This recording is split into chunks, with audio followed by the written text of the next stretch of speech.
이때 체감했다. 동트기 전이 정말 가장 어둡다는 것을.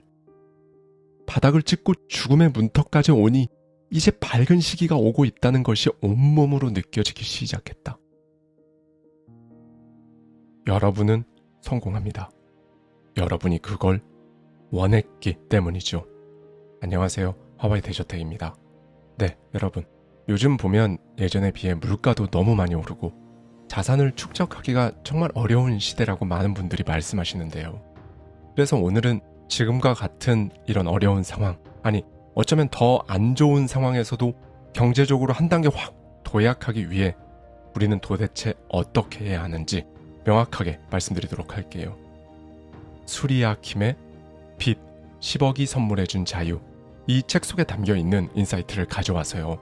저자의 시선에 저의 생각까지 더해서 여러분과 함께 생각해보고 싶은 부분들을 말씀드리도록 하겠습니다.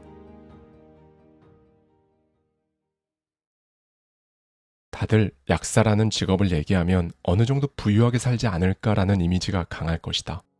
그건 틀린 말은 아니라고 생각한다. 내가 아는 주변 약사들만 해도 적어도 그러한 삶을 살고 있으니까. 그런데 너무나 이상하게도 내 인생은 어릴 때부터 성인이 되어 가정을 꾸렸음에도 여전히 가난에 허덕이고 있었다. 도대체 언제, 어디서부터 무엇이 잘못되었을까? 나는 어린 시절 굉장히 가난한 집에서 태어났다. 더 정확히 말하면 물질적으로 가난했을 뿐만 아니라 정신적으로도 가난한 집에서 태어났다. 부모님은 늘 사이가 안 좋으셨고 다툼이 생기면 그 후 모든 화살은 나에게 돌아와 내 잠재의식에 늘 죄책감으로 엄마와 가족을 위해 인생을 살아야 한다고 각인이 되어 있던 시기였다. 학교에 싸가는 도시락은 너무 창피했고 낡은 옷을 입는 것도 부끄러워 늘 고개 숙이고 움츠리고 다녔다. 내가 이렇게 힘든 어린 시절을 겪는 건 나중에 훌륭한 사람이 되기 위해서일 거야 라는 희망을 가졌다가도 심각한 가난과 가정 불화로 수시로 마음이 무너지기 십상이었다. 상황이 이렇다 보니 남동생들은 쉽게 삐뚤어졌고 태어날 때부터 몸이 몹시 허약했던 나는 할 수 있는 것이라곤 공부밖에 없었다. 그러나 단칸방에서 5 식구가 함께 잠을 자다 보니 중고등학교 땐 늦게까지 공부를 하고 싶어도 아버지의 불끄라는 고함에 공부조차 제대로 하기 어려웠다. 학교만이 유일한 탈출구였고 내가 성공하지 않으면 이 지옥 같은 가난에서 벗어나기 어려울 것 같다는 생각에 악착같이 공부해 약학대학에 입학했다. 대학에 입학했다고 상황이 반전되는 건 아니었다. 학비와 생활비를 위해 아르바이트를 계속해야 했고 대학생으로서 낭만이나 친구들과 어울릴 틈도 없었다. 방학이 되면 친구들은 여행을 간다던가 토플 공부를 하기도 했지만 나는 다음 학기 등록금을 위해 더 악착같이 아르바이트를 했다. 학업과 아르바이트를 병행하다 보니 너무나 힘이 붙인 건 사실이었으나 힘들게 버틴 끝에 대학을 졸업할 수 있었다. 약사고시 시험이 끝나고 본격적으로 약사가 되고 나서부터 돈을 벌어 결혼 전에 부모님께 전세를 끼고 26평 아파트를 사드릴 수 있었다. 이제 부모님과 우리 집에 대한 책임은 다 했다고 생각해 이제는 원하는 인생을 살 수 있을 것 같다는 희망을 가지던 시기였다. 하지만 결혼 후에도 친정 식구들의 생계를 책임져야 하는 상황이 지속되었다. 틈만 나면 돈을 빌려달라고 하는 남동생부터 시작해 부모님의 병원 진료비까지 언제쯤 가난에 허덕이지 않으며 살 수 있을까? 아니, 어쩌면 평생 이렇게 살아야 하는 게 아닐까라는 생각에 덜컥 겁이 나기 시작했다. 가난과 결핍을 겪으며 잠재의식에 각인된 이 두려움이라는 프로그램이 나를 그렇게 낭떠러지로 내몰고 있었다. 독하게 일만 하고 무리한 대가로 몸만 더 안 좋아질 뿐이었다. 건강을 희생시켜 돈을 더 많이 벌면 경제적으로는 안정될 줄 알았지만 현실은 그렇지 않았다. 그렇게 경제적으로 안정을 누리기 위해 안 해본 것이 없었다. 2007년부터 주식 공부를 시작해 2015년까지 정말 오랜 시간 동안 공부하면서 투자를 본격적으로 하기 시작했고 투자 초기만 하더라도 계속 잃기만 하다가 어느 순간 큰 수익을 버니 이제는 남편도 편하게 해주고 싶고 항상 갇혀있는 것만 같은 작은 약국에서의 삶을 정리하고 싶었던 이유였을까? 이런 말도 안 되는 투기심과 광기로 대출금과 더불어 투자한 결과 2년 후 잔고의 마이너스 95%에서 0원으로 수렴하게 되었다. 그렇게 열심히 살았던 것만 같았는데 내 빚은 어느새 쌓여 무려 10억에 이르렀다. 여기까지 내 얘기를 들으면 다들 미련한 사람이라는 생각만 들 것이다. 그 이후에도 안 좋은 일이 계속 일어났다. 몇 달 만에 교통사고만 3번이 일어났고 약국의 컴퓨터가 고장이 난다는 등 집에서 가스가 새는 위험천만한 상황도 생겼다. 안 그래도 너무 힘든데 왜 이런 일이 계속 생길까? 정말 힘들었다. 정말 힘들었다는 말 말고는 이 감정을 표현할 수가 없었다. 그러다 문득 우주가 나에게 정신 차리라는 신호를 주고 있다고 생각했다. 어릴 때부터 내 잠재의식이 얼마나 잘못되었는지 비로소 깨닫기 시작했고 그간 내가 보고 있던 모든 시선에는 평생 갚아도 못 갚을 빚, 아프고 늙어가는 몸, 친정집의 생계를 책임져야 한다는 부담감. 긍정적인 건 단 하나도 없었고 늘 부정적인 것만 있었다는 사실을 깨달았다. 내 삶에서 부정적인 것은 하나씩 빼고 긍정적인 것들을 채우기 시작했다. 그렇다고 갑자기 일확천금이 내 눈앞에 떨어진다거나 극적인 변화가 생긴 건 당연히 아니다. 그런 일이 생기길 바란다는 건 그저 요행을 바라는 것뿐이다. 하지만 내 인생이 미묘하게 그리고 조금씩 바뀌는 게 느껴졌다. 주변 환경이 바뀐 건 하나도 없었지만 그걸 바라보는 시선이 바뀌니 주변에서 나를 바라보는 시선도 달라지기 시작했다. 입시에 방황하던 둘째 딸이 나의 영향을 받아 조금씩 밝아지더니 지방 기숙사 학교에 들어가 잘 적응하기 시작했고 큰 빚으로 인해 나에게 마음을 닫았던 남편도 마음이 조금씩 열려 나중에는 지난 20년간의 나의 노고를 알아주며 고맙다는 말도 하기 시작했다.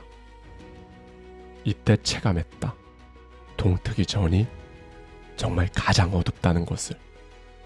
바닥을 찍고 죽음의 문턱까지 오니 이제 밝은 시기가 오고 있다는 것이 온몸으로 느껴지기 시작했다. 모든 일은 정말 생각하기 나름이다. 1년간 그렇게 죽고 싶어 힘들었는데 신기하게 더 오래 살고 싶어졌고 그간 나를 힘들게 괴롭히던 고통들이 이제는 이 고통들이 있었기에 작은 일에도 감사할 수 있는 사람이 될 수 있었다. 부모님으로부터 물려받은 가난, 부정적인 사고방식으로 인해 내 가능성을 보지 못한 채 계속 부정적인 현실만 끌어당겼던 것이다. 사람은 생각대로 살지 않으면 사는 대로 생각하게 된다. 지금 당신이 생각대로 사는 사람이라면 잠재의식에 원하는 정보를 새로 입력해 스스로 삶을 창조하는 사람일 것이고 사는 대로 생각하는 사람이라면 과거의 나처럼 부모님께 물려받은 잠재의식에 입력된 값 그대로 살아가는 삶일 것이다. 그간 3층에 있는 작은 약국은 20년간 운영하고 있었다. 처방전 조제 위주의 약국을 운영하고 있다 보니 스스로도 먹고 싶지 않은 진통제와 항생제 같은 약만 제조했고 당연히 보람 같은 것은 느낄 수가 없었다. 그런데 내면의 마인드가 바뀌었다고 보람 없는 이 일이 보람 있게 느껴졌다거나 매출이 갑자기 늘더라던가 그런 일이 당연히 생기진 않았다. 그러던 어느 날 약사회에서 학술대회에 참여해달라는 문자가 왔는데 평소였으면 무시하고 안 갔을 내용이었는데 이상하게 가야 할 것 같은 느낌이 들었다. 그리고 정신 차려 보니 다음날 아침 학술대회로 향하게 되었다. 정말 정확한 이유는 없었지만 그냥 가야 할 것 같았다. 학술대회에서 나의 운명을 바꿀 한 학회를 만나게 되었다. 그 학회는 자연영양요법을 통해 많은 환자들에게 실질적으로 도움이 되는 일을 해오고 있었다. 그간 나는 돈을 벌기 위해 처방전 제조 전문 약국을 운영했었다. 생각해보면 이건 나의 능력이 아니라 다른 사람에게 의존해서 돈을 벌어야 하는 약국이었던 것이다.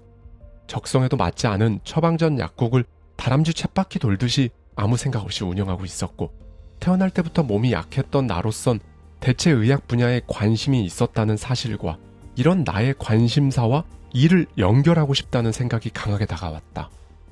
그때부터 학회 강의를 수십 번 반복해서 공부를 했고 약국을 찾는 환자들에게 관련 내용을 설명하기 시작했다. 대부분 사람들이 예상한 것처럼 어떠한 성과도 변화도 있지 않았다. 다만 그간 처방전만 제조했던 삶에서 실제 환자들에게 도움을 줄 수 있는 자연 영양요법을 공부하며 사람들에게 도움을 줄 수 있다는 생각에 가슴이 벅차오르기 시작했다. 그때 당시만 해도 블로그를 대부분 하지 않고 있었지만 블로그에 사람들에게 정말 도움이 되었으면 하는 간절한 마음으로 학회와 관련된 내용을 올리기 시작했고 어느새 노출이 잘 되기 시작하더니 상담 문의가 하루 2건, 3건 조금씩 들어오기 시작했다. 그렇게 상담을 정말 성심성의껏 진행을 했고 입소문을 타기 시작해 상담 문의는 폭주하기 시작했다. 다들 놀라겠지만 약국에서 나왔던 매출은 300만 원이었다. 그런데 그때부터 10배가 늘어 매출이 3천만 원까지 늘게 되었다. 그동안 약국을 방문하는 환자들에게 아무리 열심히 제품을 설명해 보아도 반응이 없었다. 그야 당연할 것이다. 대부분 병원에서 받은 처방전으로 제조받으러 왔을 뿐인데 갑자기 이 제품이 좋다고 얘기를 하면 장사 속으로만 보였을 것이다.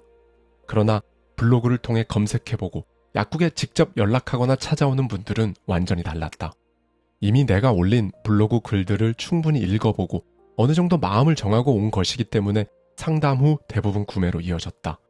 이렇게 겨우 몇 달 만에 나는 완전히 다른 차원의 새로운 존재가 되었다. 그토록 평범한 동네 약사였는데 그간 가지고 있던 부모로부터 받았던 가난한 소프트웨어를 깨고 마인드를 새롭게 다잡으며 마치 모든 게 퍼즐 맞춰지듯 삶이 바뀌게 되었다. 우연찮게 간 학술대회에서 정말 환자들에게 도움을 줄 수 있는 방법이 있다는 것을 알게 되었고 실제로 다른 사람들에게 도움을 주게 되면서 3년 후 10억 빚으로부터 자유로워질 수 있었다. 이 과정을 지나며 나는 깨달았다. 결국 약이나 상담, 심지어 성공조차도 근본적으로는 사람이 지닌 본래의 힘을 일깨우는 과정이라는 것을 말이다. 내가 변할 수 있었던 이유도 환자들이 호전되는 순간도 모두 같은 원리 위에서 일어나고 있었다. 인간은 누구나 자연 치유력을 가지고 태어난다. 어떤 불균형한 상황에서도 다시 회복하고 치유할 수 있는 능력이 우리 안에 있다. 다만 스트레스와 환경으로 인해 제대로 회복하지 못하고 병에 걸리고 마는데 패스트푸드나 가공식품 대신 건강하고 신선한 음식을 먹고 좋은 자연 환경에 노출하기만 하면 이 자연 치유력이 작동을 함으로써 여러 질병으로부터 호전될 수 있는 것이다. 하지만 이것보다 더 중요한 건 내면에 가지고 있는 파동, 바로 당신의 생각, 감정 에너지다. 생각과 감정이 바뀌면 부와 인생이 바뀌는 건 당연하고 몸 상태까지 바뀐다. 부정적인 정신 에너지에만 몰입되어 있다면 인생, 건강, 부, 이 모든 것이 안 좋게만 작용한다. 이것을 실제로 증명하는 사례가 하나 있다. 1950년경 포르투갈로 향하던 영국의 한 컨테이너 선박에서 한 선원의 시신이 발견되었다. 그 선원은 동료 선원의 실수로 냉동 컨테이너에 갇히면서 동사하고 말았는데 여기서 놀랄만한 것은 그 냉동 장치는 사실 꺼져 있었다는 것이다. 실내 온도는 무려 섭씨 19도였지만 스스로 얼어 죽을 것이라는 극도의 두려움과 패닉으로 실제로 체온을 떨어뜨리는 신체 반응을 일으켜 죽음에 이르게 만든 것이다. 이처럼 우리 몸은 내가 어떻게 생각하는지에 따라 모든 것이 바뀐다. 이건 비단 건강만이 아니다. 우리가 원하는 삶, 부, 이 모든 것도 똑같이 적용된다. 가난한 잠재의식으로 인해 평생을 가난하게 살았지만 생각을, 잠재의식을 부의 소프트웨어로 맞추기 시작하면서 아주 작게 그리고 천천히 바뀌기 시작하더니 어느새 내 인생 모든 것을 바꿔주었다. 당신의 잠재의식과 무의식을 잘 다듬어 보라. 잠재의식이 무엇인지 관심조차 없이 살면 그냥 사라지는 대로 살 것이고 원하는 것은 얻지 못할 것이다. 아니, 어쩌면 원하는 것이 없을지도 모르겠다. 하지만 잠재의식에 귀를 기울이고 원하는 것을 생각하고 실제로 해보고 다시 생각하며 조정하는 이 과정을 거치다 보면 자연스레 당신이 하고 싶은 일을 통해 당신이 원하는 삶을 살게 된다. 반드시. 사람은 생각대로 살지 않으며 사는 대로 생각하게 된다. 감사합니다. 지금까지 하와이 데저텍이었습니다.